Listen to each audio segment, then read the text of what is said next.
सुरुवातीलाच अतिशय महत्त्वाची अपडेट समोर येते। काँग्रेस प्रदेशाध्यक्ष हर्षवर्धन सपकाळ यांनी महाराष्ट्रामध्ये फिरू देणार नाही असा इशारा बुलढाण्यातील शिवभक्तांनी दिला। तर शिवरायांची टिपू सुलतानशी तुलना केल्यामुळे शिवभक्त आक्रमक झालेले आहेत। तर माझा पुतळा जाळण्याऐवजी नागा भट्ट कोश्यारी यांचा पुतळा जाळा असा टोला सपकाळांनी लगावला।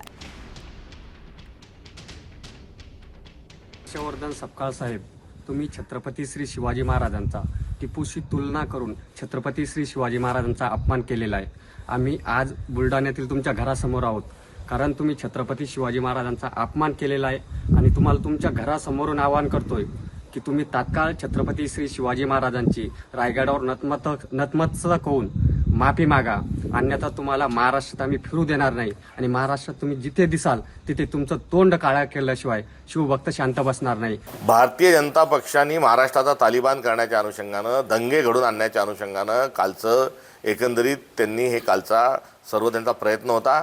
माझे पुतळे जाळण्याच्या ऐवजी त्यांनी जर गागा भट्टचा पुतळा जाळला असता, त्यांनी जर कोरटकरचा पुतळा जाळला असता, त्यांनी जर राहुल कुलकर्णीचा पुतळा जाळला असता, त्यांनी जर कोश्यारीचा पुतळा जाळला असता, तर ते शिवप्रेमी त्यांना म्हटलं गेलं असतं। एका व्यक्तींनी न बोललेले शब्द त्याच्यात टांगून त्याच्या वक्तव्याचा विपर्यास करून जे काल महाराष्ट्रामध्ये केलं, त्यांना कायदा मान्य नाही।